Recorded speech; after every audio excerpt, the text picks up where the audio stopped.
Welcome to The Withering Effect, episode 125, published January 5th, 2022.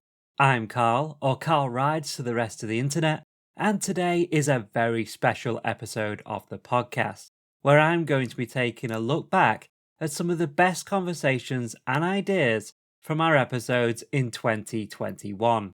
We start back in January with episode 77, where Duds and Jimbo are discussing ways to improve the nighttime experience in Minecraft, with new animations, mob improvements, and a new beacon effect. Before we go over to my problems and my fixes, what about you? How would you fix nighttime in Minecraft?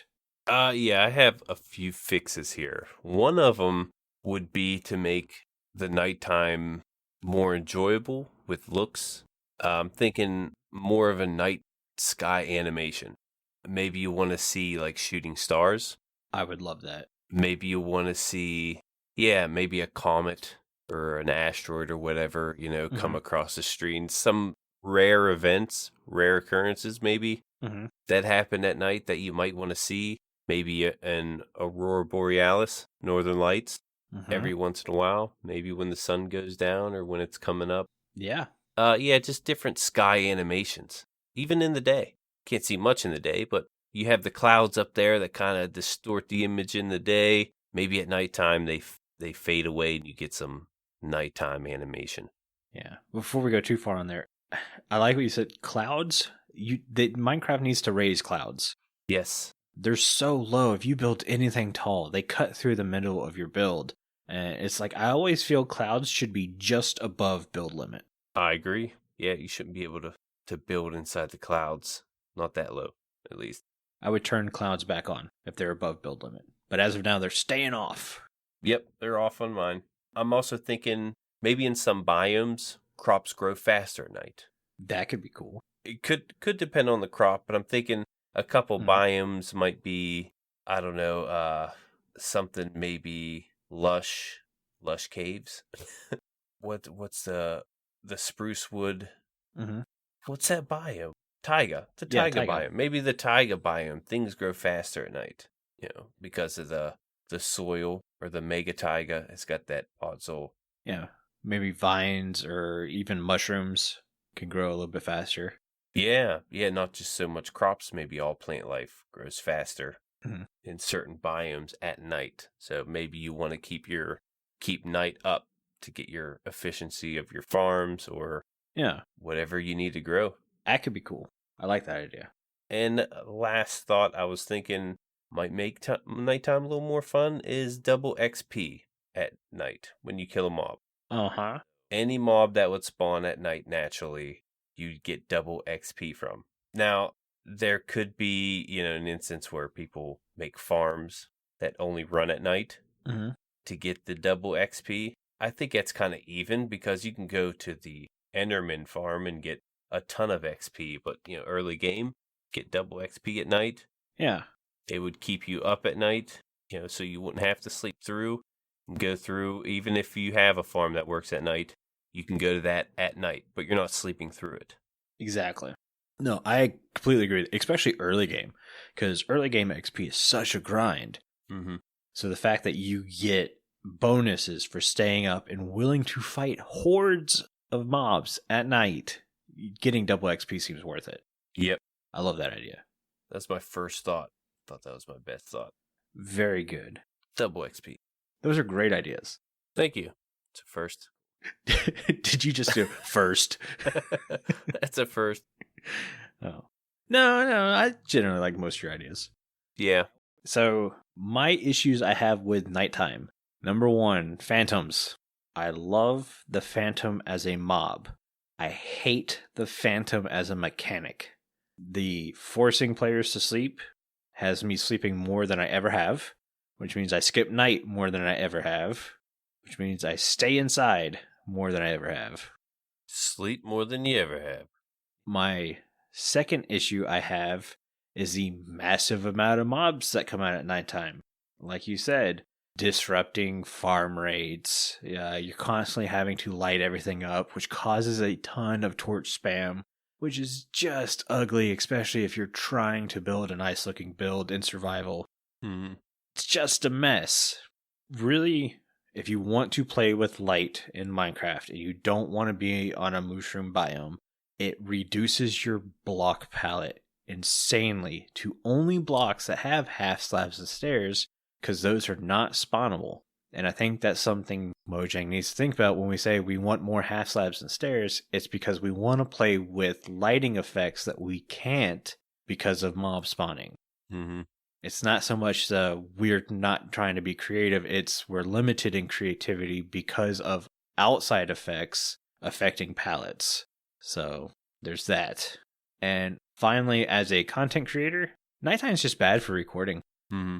I have internal shaders on, which brightens everything up as it is.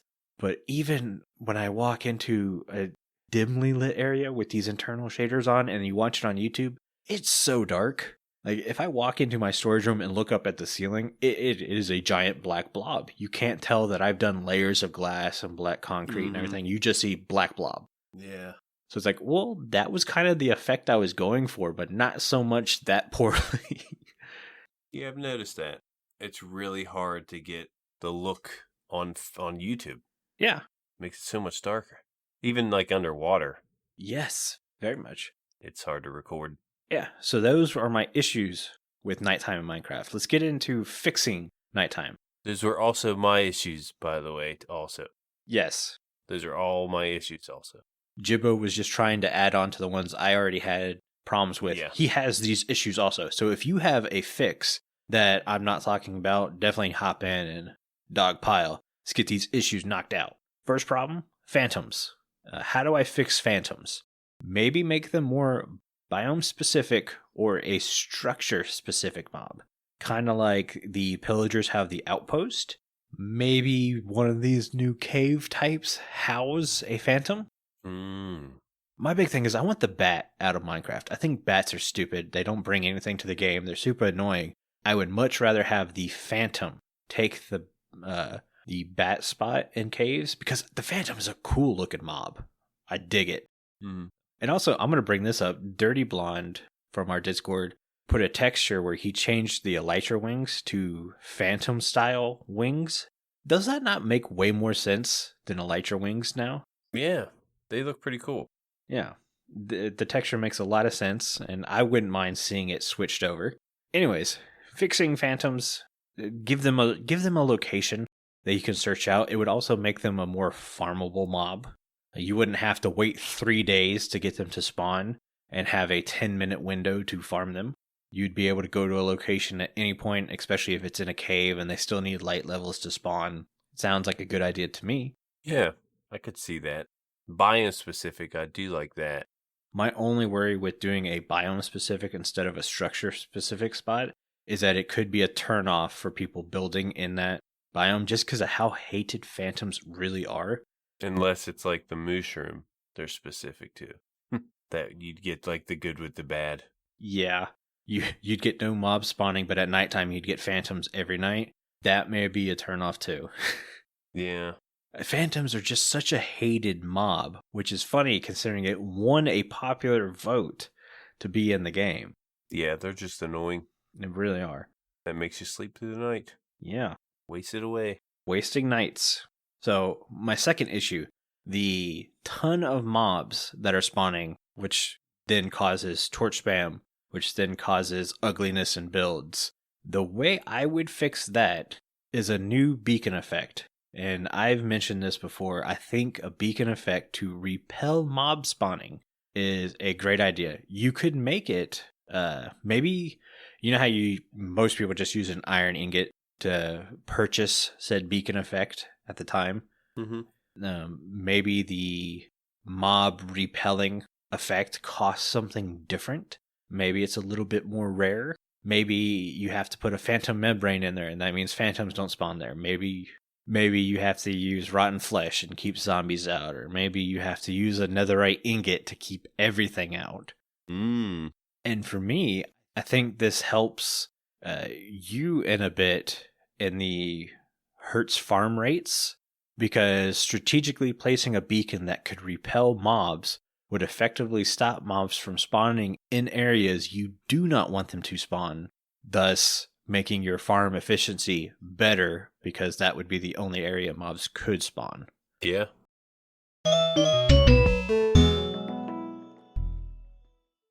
In the same episode, the discussion turns to the issues of getting large amounts of sand without destroying a full desert. Dud sets out his idea for a new crafting table and a new feature for the blast furnace. Getting sand and harvesting sand, whether it be a farm or just mining it in the desert and everything like that. And I had an idea for a new quote-unquote crafting table. That seems kind of obvious, and I'm wondering why we don't have one yet. Right. Stick with me. You've heard this one in the stream. I did. Because I did a live stream yesterday, and that's when it really hit me. It's like, why is this not in the game? But like, so you have smooth stone, and then you have cobble, and you have gravel, and you have smooth sandstone, and you have sandstone, and you have sand, and all those can kind of be crafted together and make your... Why can't I get a table that's a crusher that can turn smooth stone into cobble, and then turn cobble into gravel? Like, I mean, it seems like a natural progression, right? Mm-hmm. Imagine taking smooth sandstone to sand. We could polish sandstone. We can smelt cobble to get the smooth variations and stuff like that. But there's no way to go back. In real life, it would be harder to put sand in the sandstone than to make sandstone into sand. You can just grind it up, make sand. Sand's got to be a lot easier to make than sandstone. Yeah, give me a hammer. Watch me work. Yeah, I mean, you can do it with a hammer. Mm-hmm. Yeah, crushing station. That would be interesting. I wonder what it would be. Just, you think like a grinder of some sort, but we have a grindstone. Yeah. So it's definitely something to think about. Thinking about it, I went to the blast furnace. Because to me, a blast furnace is almost useless. Almost useless. The only thing I would want to use a blast furnace for were to be to turn sand into glass. And you can't do that anyways. Nope. You can't do it. So to me, I definitely agree with it should take some kind of fuel source to get these items back into their original state. So taking the blast furnace and maybe renaming it from blast furnace to something else, high pressure cooker or something weird like that. Maybe blast furnace still works. And maybe a little TNT animation goes off whenever you're trying to turn smooth stone into cobble or something. I don't know. Well, I've been watching a lot of like forging videos. Uh-huh. And that's something I'm starting to get interested in. You know, people making knives and just other steel products. I know that the heat solidifies it. So I don't know if a furnace would be a good idea to make it back into sand. Very true. Well, my first thought was, you're talking about the forging stuff, was that big hammer that you see, like they stand on a pedal and it just pow, pow, pow, pow, pow, and they run the steel through it or whatever it is. To flatten it or shape it, Yeah, my first thought was that, but that felt a little too out of the realm for Minecraft. So then I went, well, what's something useless that maybe I can give a new property to? And maybe it still is a blast furnace that has, like I said, maybe it's a quote-unquote blast furnace, where maybe instead of fuel like blaze rods and stuff, you got to feed it TNT, and then it'll explode the items. Yeah, you're kind of using sand to make sand, though. That's true. It's not a full-fledged, thought-out process.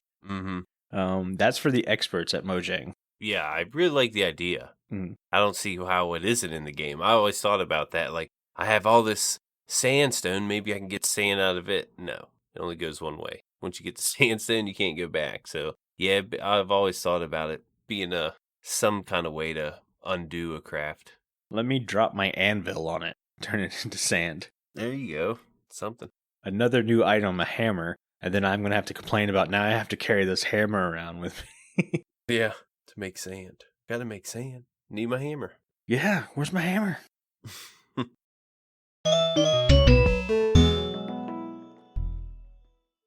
In February, on episode 82, we continue with the sand theme with a listener comment from Rebel JC about converting zombies into husks to potentially farm sand. Plus, now we have powdered snow. Could we see quicksand added to the game? Since we now can convert skeletons into strays by freezing them in powdered snow, and convert zombies into drown by drowning them, do you guys think we should be able to convert zombies into husks as well? Yes. Yeah. They say maybe we could do this by drawing them out into the daylight to burn and splashing them with potions of harming to keep them from dying, since harming works as healing for the undead. If husks could drop sand, which they should, then it would be a reliable way to farm it. 100% agree. I don't think husks burn in the daylight, though. No, they don't. But I think he meant, the zombie that's burning.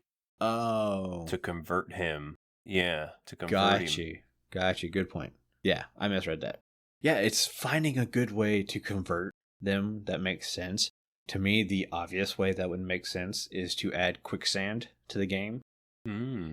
We have powdered snow, which to me essentially acts like quicksand in snow.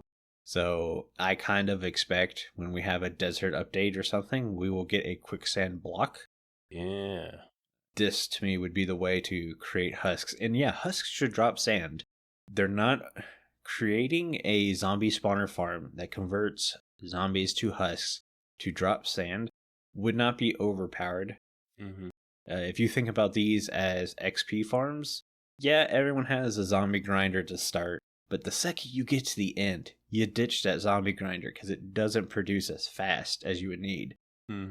So this would be very much an AFK way to get sand, and I'm fine with it, 100%. Yeah, husks just sound like sand. Yeah. It sounds like they're made of sand in the first place. I love the idea of quicksand. And it sounds like an obvious implementation to the game. Like, you have the powdered snow. Why can't we have quicksand? Yeah. And that would be an ideal way to convert into the husk. I'm trying to think of other mob variations that can be converted. I think that's it. Just the zombie and the skeleton. Well, I mean, you have a villager that can be turned into a witch with lightning strikes. Right. The mushroom cows, obviously. Yeah, I think that might be kind of it. The husks, though, they need a little loving. Strays finally got a little loving. And I think husks will get loving when they get around to redoing the desert. Remember, they're going to redo all the biomes. The vote was just to determine which ones got done first. Yep. And it is Valentine's Day. Everyone should have a little bit of love. Even the husks. Even the husks. But yeah, to me, I'm thinking how cool it would be to have quicksand. And if you fall all the way through quicksand, you may either, 1, die from suffocation, or 2, you fall into one of these newly generated caves. Oh, yeah. That would be really cool, too. Right. Not technically a falling block. Like, you can go through it. Yeah. It's not, controlled by gravity. I like that. A sand that doesn't fall. Yeah. I'm on board.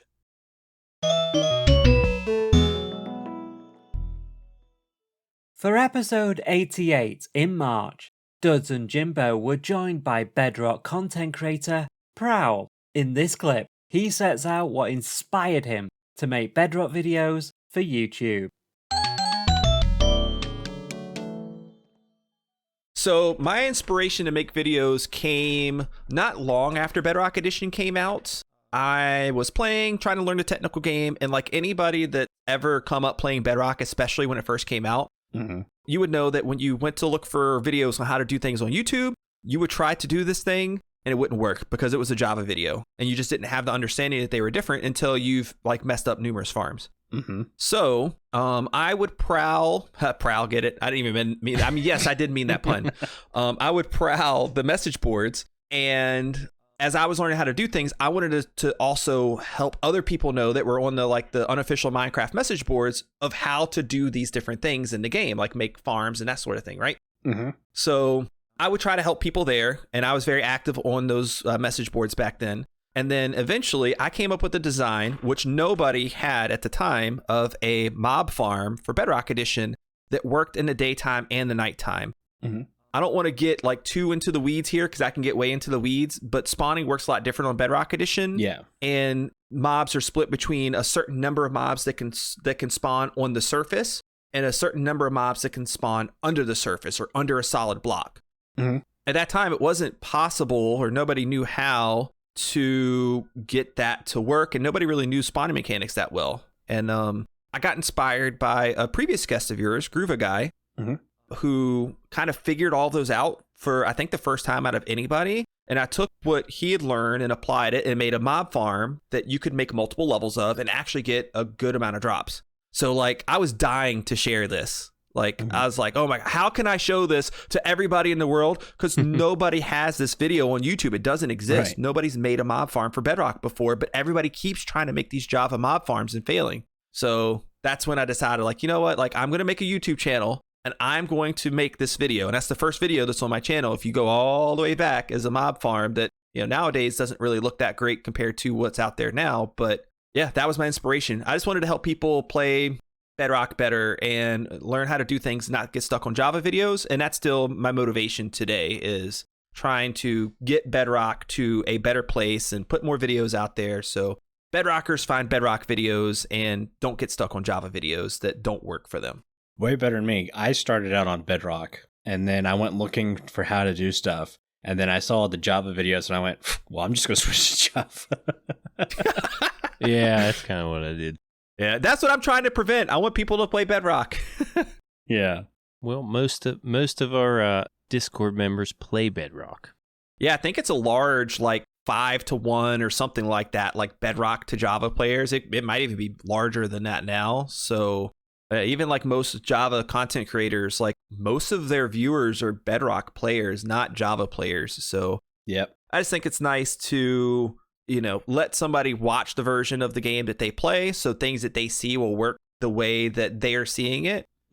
And hopefully at some point, you know, one of my big goals is to try to help achieve as much parity as possible between the two versions. That way people don't have that. If you like to watch Hermitcraft, then that's cool. You can watch Hermitcraft, and that thing that you saw Mumbo do in Hermitcraft works the same way that it works for Bedrock Edition, or maybe vice versa. You know, Bedrock player that yeah. So hopefully we achieve that one day.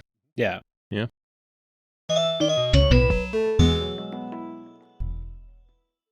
Rebel JC is back with another question, this time on episode 100 in June, where Duds and Jimbo were joined by Kojo, a Minecraft gameplay developer, as he explains how the teams at Mojang come up with ideas for new features and future updates. They ask, can you give us a glimpse on how the dev team comes up with ideas and discussions for future updates or features? Sure. And this changes, I would say, every update as we learn and improve our processes. But when it comes to coming up with ideas and discussing the ideas, I would say every update starts by like getting together to discuss what areas of the game we think would be best to improve next. And we do often think several updates ahead. It's not always just what are we doing next. It's like, what are we doing next, and next. And always kind of thinking about like, what is the direction we want to take the game the next few years. From there, we choose a general like theme for the update, and then brainstorm some ideas around that theme. And that usually involves choosing pillars of the update. I think we talk about the pillars during live, but the pillars help us decide what features we add, because we want the features to fulfill the pillars. And the pillars are essentially a way of guiding the update so that we can fulfill promises to the players based on those pillars. Then we open it up to the company, sort of think about it like a funnel. So at the top, we just kind of at a broad company level, like let people in on what the theme is and invite people to suggest ideas to us. From there, we take the ideas back into the team, and then we discuss and prioritize and iterate and mix in our own ideas with the ones that were suggested that we felt would fit well.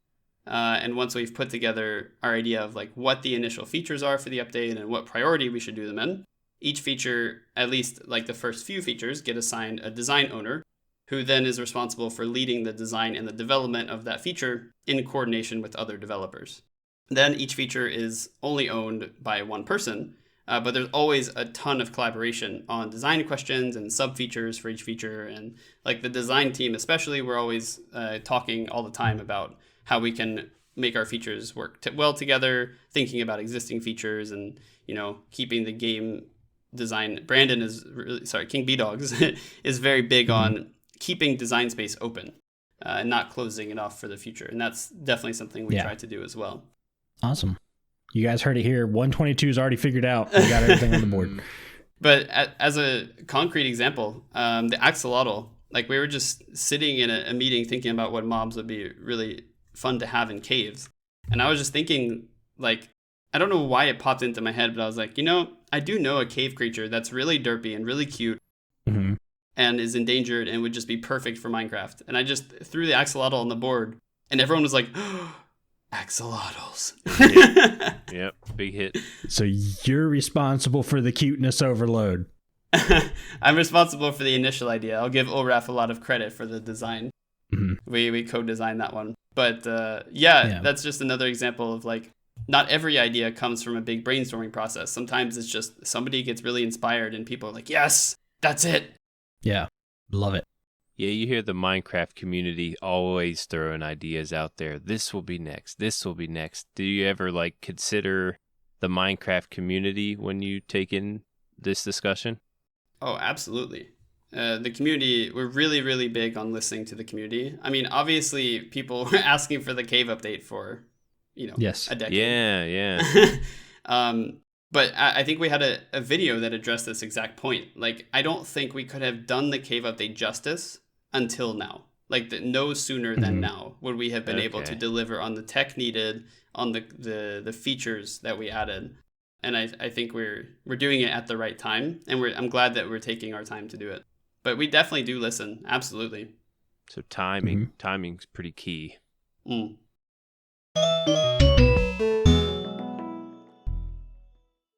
Mending Minecraft is a fan favourite segment on the show, and on episode 102, I joined Duds and Jimbo to discuss improvements to the End Highlands, including exotic vegetation, houses, new mobs, and lakes of a very strange liquid. Improving the End Highlands without taking it to an extreme is extremely hard because you listen to Mojang and they're like, we want the end to stay barren. We were talking about this in the pre-show and you don't want to put too much into it. Yeah. Because then you take away from that. And of course, Carl comes up with the simple thing. Just netherify it. Do exactly what you did in the nether in the end. But on a less scale though. Yeah. I want to see a variant of the piglin or a new endling or whatever you want to call it. I have an idea for that. Awesome. And it's cute. Awesome. And them to have little houses and things like that and a little bit of garden so we can get some wood maybe in different colours, kind of wacky colours and some shrubs and things like that. But to keep it sort of as barren as it is now, but kind of add these little sort of like mini communities, sort of like villages, but on a smaller scale, maybe 4 houses, little houses in an area near to an end city, maybe. It would be a great way to signal, hey, there's an end city nearby. Yeah, you're coming up to an end city. It's within, say, 200 blocks or 300 blocks or whatever. Yeah. But, you've like you were saying, you've really got to be careful here that you don't overdo it. And I think I had something else on my notes, which was a sort of, like we have water and we have lava. Well, if we had a black liquid that is like a harming potion, so you can actually scoop it up into bottles and do it from there. What if it was sticky?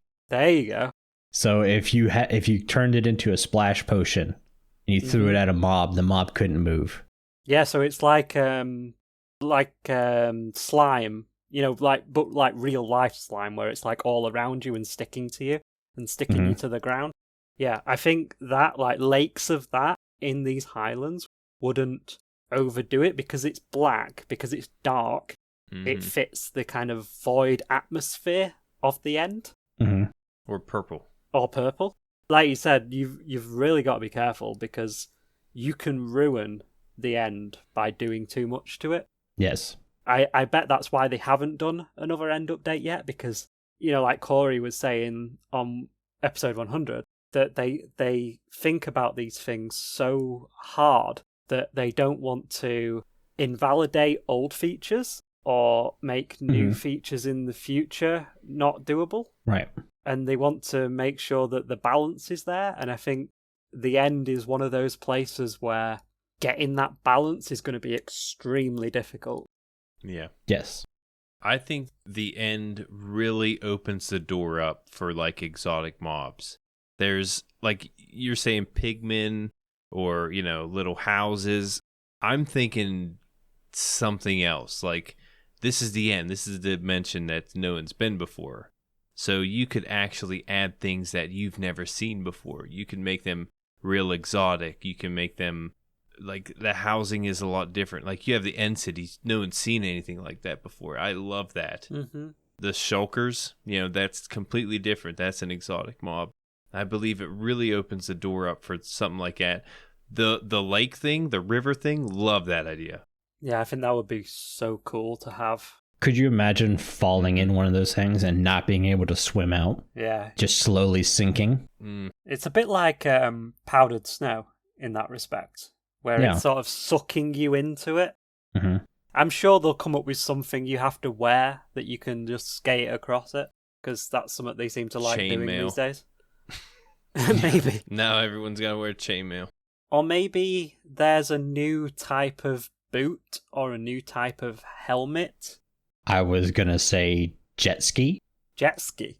I mean, End boat. I'd be up for a jet ski. Who wouldn't want a jet ski? I know, right? So, is it my go? You guys ready for this? Go on. We're ready. All right. The easy stuff. I want end grass. I want some cool colored grass. We got that with the Nylium in the Nether. Mm-hmm. I want it in the end. I don't want purple grass, though. Don't give me purple grass. We already have mycelium. Yeah. Yeah, it'd sort of be between mycelium and crimson, wouldn't it? It's sort of two in that kind of color spectrum. Yeah, I'm talking, I want some, like, yellow grass. Yeah. A lot brighter than a path block. I like it. Yeah, yellow's the opposite of purple, so that would actually fit really good. Yeah. It fit with the end stone as well. It'd fit into the current makeup of the end. It would fit into that sort of really, really well. I'd like a couple flowers and stuff, just cosmetic stuff that really doesn't... we don't need a new wither rose or anything like that. Like, I'm fine with just a flower being a flower that you could only pick in the end. That'd be kind of cool. I love Carl's idea of miniature villages that kind of signify there's a end city nearby. That's great. And now it's time for my baby Yoda. My mob of choice for the end, tiny Endermen that carry shulkers with them. The thing that's special about the tiny Endermen is you can look them in the eye and not get them mad. And they carry the shulker around with them. So now you have a chance to get a shulker without going to an end city. But as soon as you strike the shulker, the baby Enderman gets mad because that's his friend. They're carrying each other around. The shulker will still shoot shulker shells at you like a normal shulker does. But just like an Ender Kid. Just a little tiny baby cute Enderman. Yeah, Ender Kid. Ender Kid. Ender Kid carrying around a shulker. I like that. So that way, if you don't make it to an end city, you still have a chance to get shulker shells. Yeah. Nice. I like it. That being said, they have kind of fixed it where now shulkers will duplicate each other, so you can farm them now. Yeah, it's you pretty. You see those farms though? Whoo. Yeah. Man. Yeah. And then you got to get a hold of them and transport them, which isn't easy either. No. That's my thing. I think Ender Kids are the way to go in the end. Yeah. There's a lot of good things you could do at the end. Some of those ideas are really good that we've come up with. Balancing the end's hard. Yeah, it's pretty much a blank slate.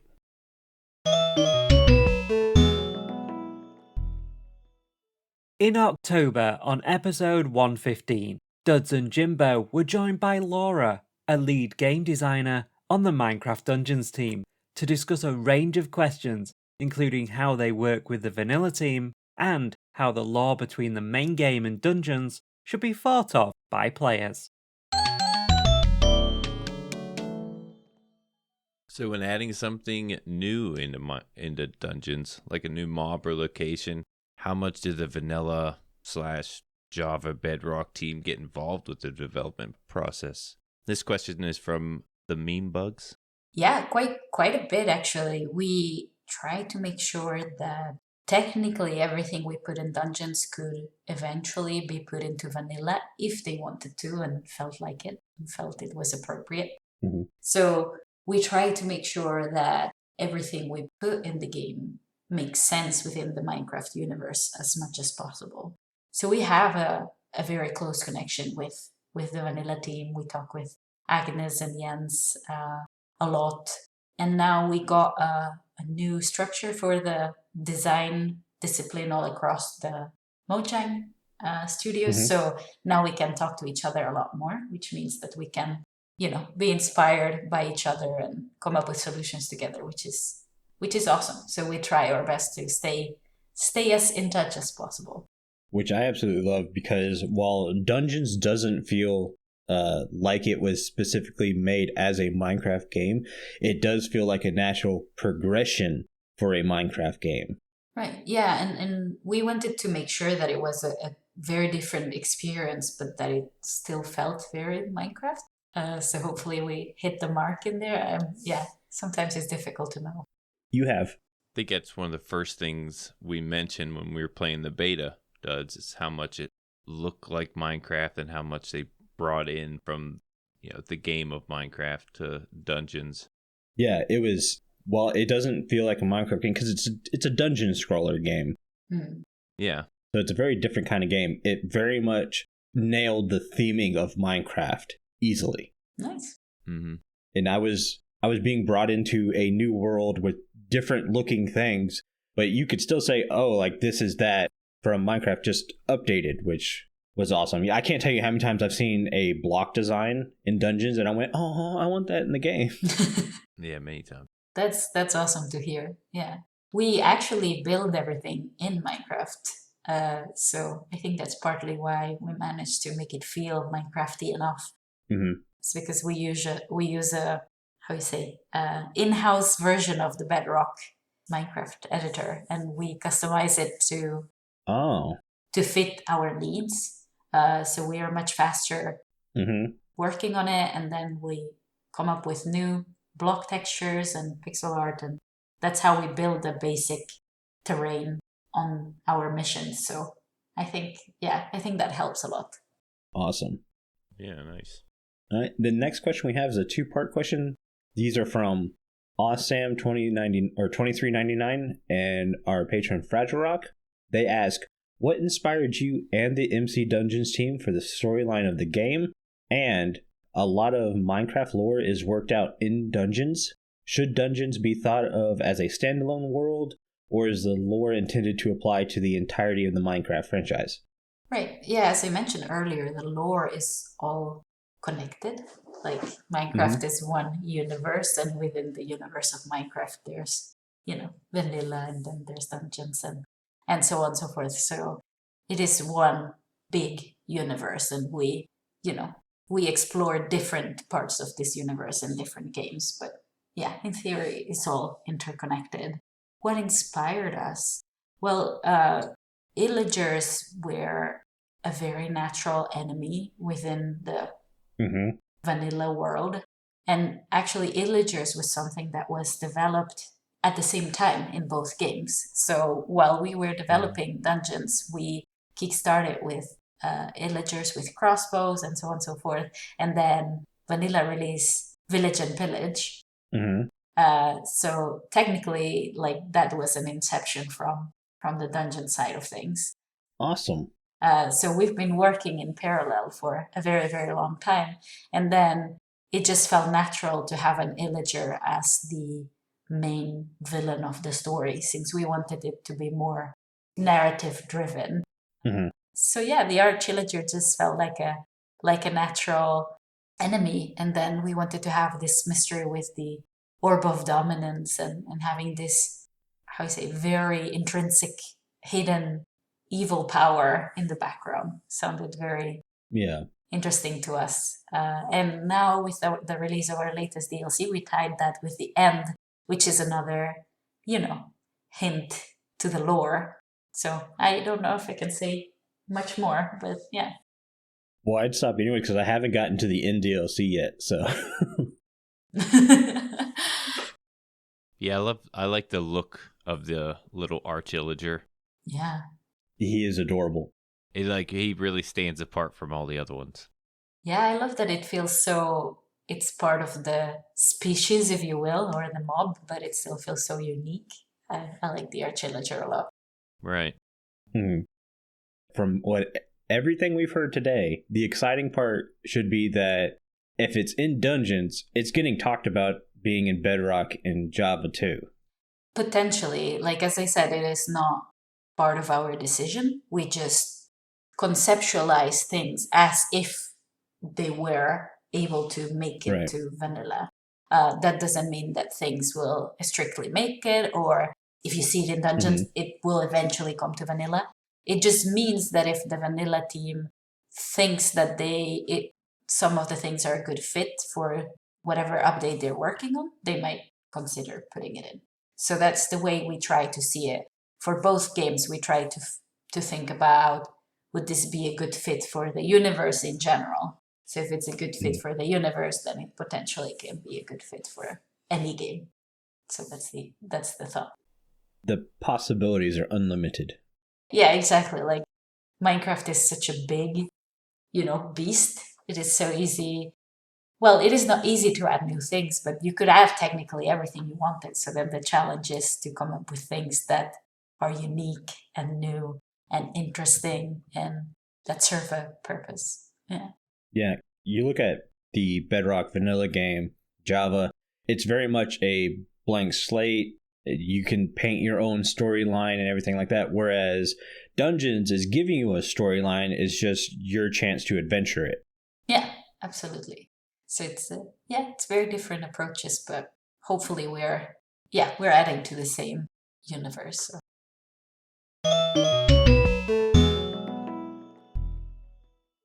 Staying in October and just before Minecraft Live with episode 116, where Duds and Jimbo set out their predictions for what we could expect from Minecraft 1.19, which turned out to be the Wild update. Let's see how they did with their predictions. 1.19. What's 1.19 going to be, Jimbo?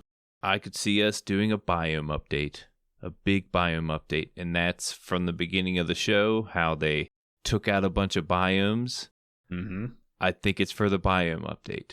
You're saying there's precedent there? Yes, I think they're connected in some way. We're going to get our mobs from the biome votes that we've been doing that we haven't seen yet. I think we're going to get like the new trees, new blocks, and just new all around, liveliness to the world. I'm really hoping for that. I was going to say end update. It's pretty popular, as you could see on our vote from Spotify. Wouldn't mind seeing that, but yeah, I think we're leaning more towards a biome update. Okay. I'm going to say no. And there's a lot of biasness, in my vote or my prediction, because I'm going to say it's an inventory/bug fixes update. And it's not so much it has to be inventory.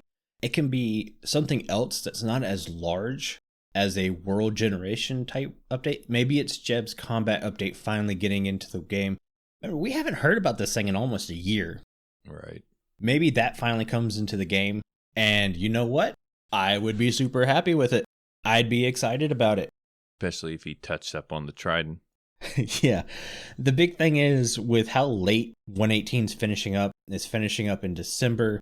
I think it's going to be too late in the developmental year that Mojang likes to do to put in a bigger update like a world gen or a biome update, an end update. So to try to keep on pace, I think we're going to get something like 115, the bugs and the bees. They'll do some cleaning up in the code, make sure the game is running efficiently again. We see that already with their posting like, hey, how's the game running on your computers and stuff like that? Are you having lag issues? Are you having frame spikes and stuff like that? I think that's what we're going to get for 119. I don't necessarily disagree. Right. I think a lot of bug fixes are going to come in 118. I feel like they're going to keep fixing it. We'll see a 118.1 or 118.6. That's how far into it I could see it going, just because when I played the snapshot, I was coming across some lag issues and stuff. And I have a pretty nice beefy PC, and I'm still coming across some lag and stuff like that. And I feel like they're going to be fixing a lot of bugs then. Mm-hmm. But, I don't mind a bug fix update. It depends how bad it gets, I guess. And inventory is always something they could work on.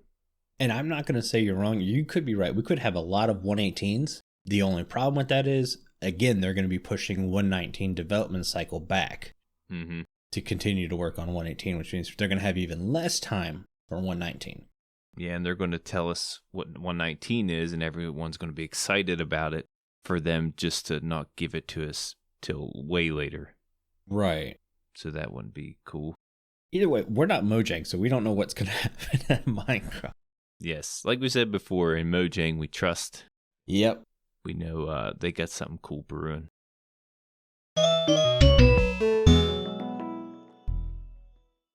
Jimbo got that pretty much spot on, didn't he? Make sure you listen to the full episode for some more left field predictions for future episodes. Our final best of moment is from episode 120 in November, where Duds and Jimbo were joined by Minecraft content creator ShortZelda22. She tells us about the unique SMP she set up with her husband, as well as a funny story involving Duds. I would say for about the last 2 years, I've just pretty much been a Minecraft player streamer. And I was kind of brought in by a streaming overlap, a streaming funny. Duds actually raided into my stream, and I misread his username. Yep. I'm gonna go out on full record here. I read it as doo-doo, because streamer brain is a very real thing. Oh, yeah. You can't always read, and especially when chat comes in and there's like a lot of new names and you're trying to catch them fast, I read it as doo-doo. Yeah. Great. That's why I don't raid people. So he actually had raided in while I was playing on my SMP that me and my husband are owners admins on, called Hourglass SMP. And it is very much a kind of a test server for us. Like, we had been playing on an SMP for about a year before we launched our own. And we came to the idea that we really enjoyed the community areas the most on that SMP. Like, building a base, building our own farms is always fun. But we kind of thrived in our previous world when we had big community projects. So what we did was we created this server as a limited timed community build world.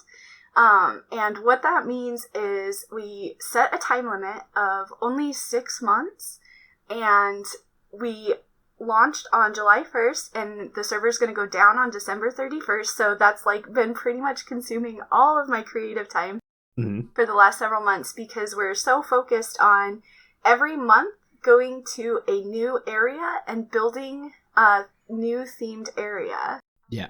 Oh, that's cool. Yeah, we chose a overarching theme for the server of Magic the Gathering so that we could mash two of our interests together.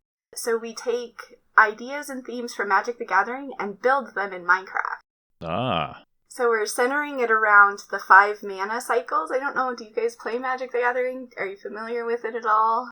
Not at all. I looked at it a little bit when I was checking out the server, and you mentioned the mana cycles. I was like, wonder what this is. And I wasn't able to get the grasp of what it was. I saw like 5 different cards with different environments.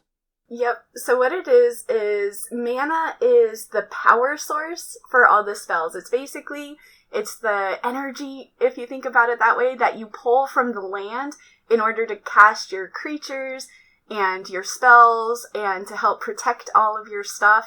And so each of the 5 different manas is both a color and it represents a plane or like a land formation basically. Okay. So there is white, which is the plains, which is like big fields, lots of open space. And then there's blue, which is islands. Obviously that one's a little bit easier to explain. Mm-hmm. And then the next one is black, swamps. And then red, mountains, and then green and forests. So each one of them has a color and like a personality of their own. And so what we're doing with each one of those areas is we're building our on a mushroom island, first of all, because it was before the wonderful lighting update that we're getting next update. Mm-hmm. So we wanted to be able to concentrate on the building side of everything and not so much on the mob proofing. And so we found a seed with 5 mushroom islands within 3,000 blocks of spawn, and each month we're moving to a different area, and we're picking a build style and like a color palette of blocks, and we're all building in the same area to get kind of these huge build projects done that one single player wouldn't be able to do. Yeah, it's pretty unique. Yeah, for anyone, you need to go see it because these aren't like small little village builds. These are massive builds. And the fact that you're getting them done in a month is crazy. Mm-hmm. The first one, to go with the fact that they're big builds, is month 1 that we built on for the White Island. There was a cathedral, full like grand scale cathedral. There was a fortress, which actually we had to expand the island a little bit because one of the members on the server just kind of went crazy with it.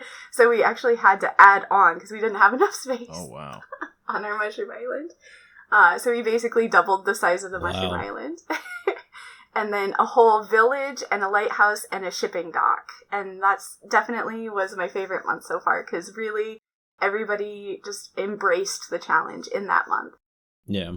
Well, and everything's new and fresh, and you have a path. Mm-hmm. And that, to me, that's the best thing about starting a new Mm-hmm. season is seeing the path emerge in what you're doing. Yeah, seeing the vision start to come to life. Like, because we'd been planning it for about 2 months before we actually got in world. And so just, like, seeing everybody's contributions and, like, kind of what everybody gravitated towards was really cool. Yeah, it's nice seeing different SMPs like this. You know, normally you get the same old, get your group together and build on a server type of deal. But to have a plan like this is pretty cool. Yeah, it's pretty unique. You're starting to see that a little more and more with SMPs. I'm digging it. Well, that and the short time period you guys have set for yourselves too, because a lot of SMPs take a year before they finish a map, and you guys are like 6 months, go. Yeah. Yeah, that's our deadline. Yeah, it was definitely a little bit of a, we don't know if we can hold interest long enough. Like, let's just stick with it as long as we've got the inspiration. Right. And to kind of test the waters. But I think everybody's still very interested.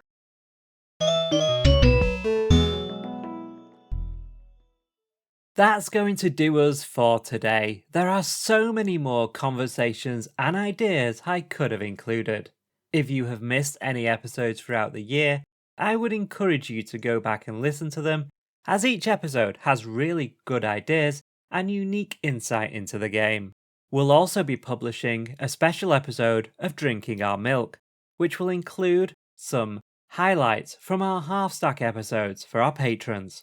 Before I read us out, and talking of the patrons, I would like to say a huge thank you to all of them for supporting the show. Our milk level patrons are aubni, ChiefBigBear, Crock, FragileRock, aubni, viperoustuna, and WyreGuy. If you too would like to get access to exclusive benefits and hours of extra content each month, consider joining at patreon.com/The Withering Effect. If you like the show, you can share it with all your friends and on social media. If you listen on Spotify, rate and follow us so you never miss a future episode. Or if you listen on Apple Podcasts, leave us a nice review. Doing any of these helps the show reach more listeners. If you'd like to get in contact with us, send an email to podcast@thewitheringeffect.com. Tweet us, leave a voice message, or join our Discord, where you can have a chat with everyone who works on the show and your fellow listeners. All the links are in the show notes. This show has been brought to you by myself, but also everyone else we heard today on the Best Of, including Duds, Jimbo, Prowl, Kojo, Laura, and Short Zelda. The amazing music you hear in the intro, outro, and interludes was created by the one and only Decoy. Everyone's social media info can be found in the show notes. You guys have been awesome.